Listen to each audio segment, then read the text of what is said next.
Being a geek may not be genetic, but blindness is. Playwright Brandon Taitt hops in a metaphorical DeLorean to tell true stories of a life lived through the broken lens of a blind, lazy, and deformed eye. In elementary school, the name-calling was a given. Geek, nerd, the classics. These days, those words are worn like a badge of honor. But back then, they were written in the scarlet of many bloody noses. It was the physical repercussions of my geekdom that were harder to endure. There was one time on a wintry bus ride home where I had decided I'd had enough.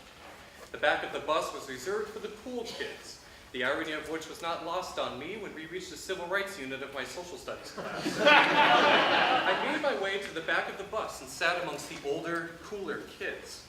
Tyler, a blonde 5th grader who was doing his best Draco Malfoy impression before there was a Draco Malfoy, was particularly upset at my intrusion.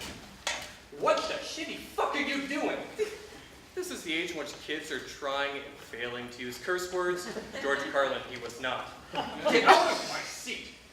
That morning, I practiced in front of my bathroom mirror the witty rejoinder that would knock him back, turn the cool kids against him, and bring swift justice to the social order of the school bus. But sitting in that seat, Tyler's beet red face at mine and his spittle in my eye, the only thing that came out was, no, I can sit here too, sit somewhere else. Hardly the call to arms I rehearsed in front of my bathroom mirror.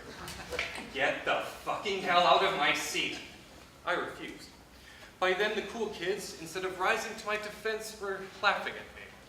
The kids in the front of the bus, including some of my friends, kept their gaze firmly affixed to the seat in front of them for fear of guilt by association. When Tyler's bus stop came, he didn't get off. When my bus stop came, I bolted down the aisle and out the door. It didn't take long to discover another set of boots crunching in the snow behind me. It was him. Okay, wait a minute. I didn't do anything wrong.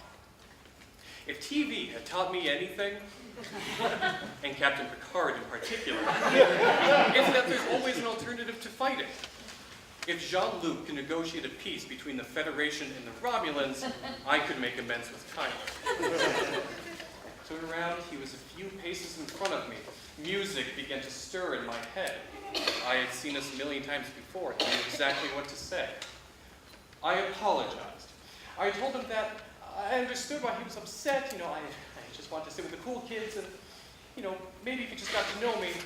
And before the score could reach its crescendo, Tyler picked up a compacted block of ice and snow, threw it at my head, and knocked me to the ground. He ran.